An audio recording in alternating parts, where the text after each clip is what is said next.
The Vanishing of Rhianna Barreau, a Suburban Mystery, Chapter 1, A Normal Morning, Wednesday, 7th October, 1992, Moorcroft Vale. A suburb that sat on the edge of Adelaide, caught somewhere between suburbia and countryside. The kind of place where people still left their keys under doormats, where neighbours mowed each other's lawns, and teens rode their bikes until the sun dipped below the horizon. Paula Barreau was running late that morning. She hadn't slept well. Her daughter, Rhianna, was already up when she came into the kitchen, pouring cereal into a chipped ceramic bowl with tiny blue flowers on the rim. Rhianna was 12, young enough to need looking after, but old enough to be trusted alone for a few hours during the school holidays. Her hair was pulled back in a loose ponytail, and she wore her favourite denim shorts with the frayed hem. Paula kissed her on the forehead. "I'll be back after lunch," she said. "Lock the door behind me." Rhianna nodded. "I'm going to write to Jessie today. I want to send her a Christmas card too." Jessie was her pen pal in Connecticut. They'd been writing for over a year, swapping photos and stories about kangaroos and American malls. Paula smiled. "Sounds good, bub. You've got enough money." Rhianna held up a gold coin. "For the card and a lolly, maybe." Paula laughed and left. The screen door creaked shut behind her. She backed out of the driveway and drove off. That was the last time she ever saw her daughter. The morning was cool and crisp, the scent of jasmine drifting through the open kitchen window. Inside, Rhianna turned on the television and watched cartoons while her cat, Dusty, curled up on the lounge. She liked routine. Her morning was laid out in her mind. Write to Jessie, pick a card, maybe get some red rippers, then come back to clean her room before Mum got home. Simple things. She was proud of her independence. She liked the quiet when no one else was home. Sometimes she'd dance around the living room or sing out loud. On this morning, she sang softly to the music. As she tidied up the kitchen, she even took the rubbish out. By 9:45 she had made her bed, eaten, and sat at the table with a notepad in front of her.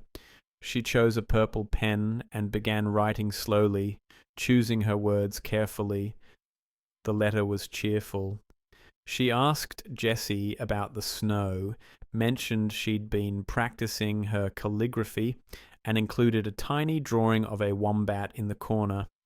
She folded the paper neatly, slid it into an envelope, and tucked it into her school satchel. Around 10:30 a.m., she grabbed her keys and walked out the front door.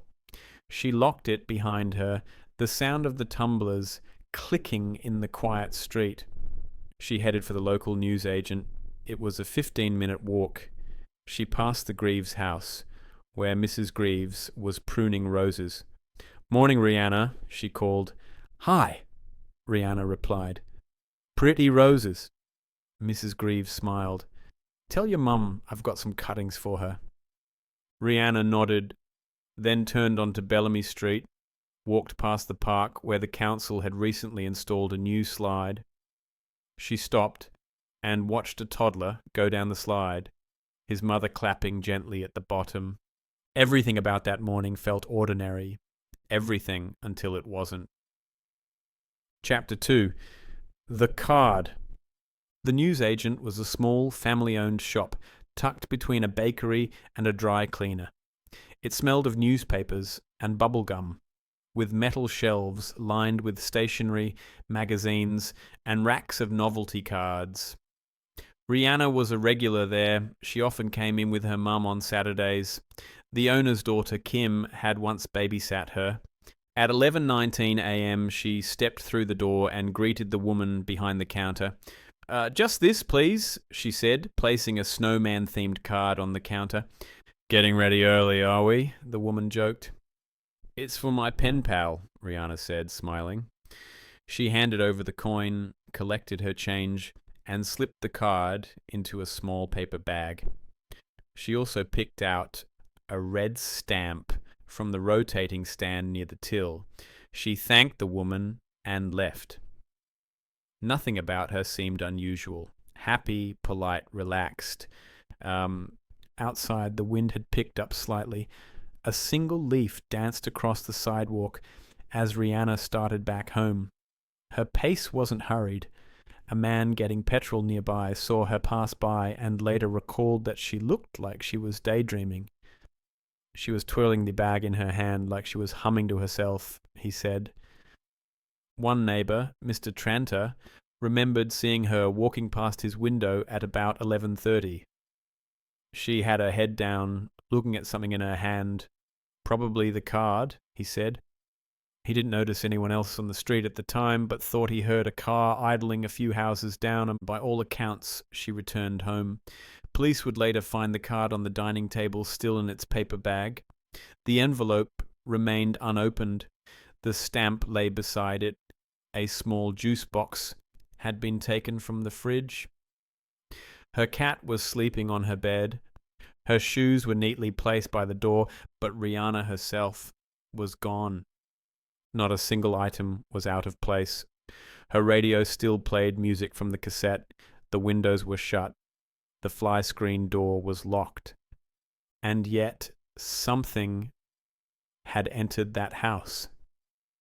Chapter 3. The Silent House. Paula came home at 4:10 p.m. The sun was still high, but the shadows had begun to stretch long across the driveway. She was juggling grocery bags and fumbling with her keys. As she pushed the front door open, she noticed the quiet. Too quiet. The TV was on, the volume low, and one of Rhianna's cassette tapes was playing in the background. Kylie Minogue, the one she always played when she was cleaning her room. "Rhianna?" No answer. Paula walked from room to room. The kitchen was tidy. The bathroom door was open, lights off. Rhianna's room looked normal. Maybe a little too normal, as if it had been staged to appear like nothing had happened. Her satchel was on the bed, her writing pad folded neatly, her slippers still tucked just under the edge of her doona. Paula checked the backyard, the side gate, the laundry. She rang her neighbour, then another. No one had seen her since morning. That's when she called the police. 2 officers arrived just after 5:15. They took a brief statement and initially treated it as a possible runaway. She probably went to a friend's, one said.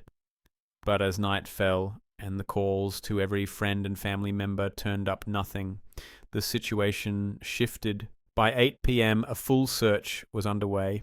SES volunteers were called in. Neighbours stood on curbs holding torches. Helicopters with infrared swept the nearby scrubland. Paula stood in the driveway, arms crossed, eyes fixed on the tree line. She didn't cry. Not yet. She was still hoping to hear the click of the gate, the creak of the hinge, that familiar voice. "Mum?" They searched the park, the reserve, the drainage tunnels.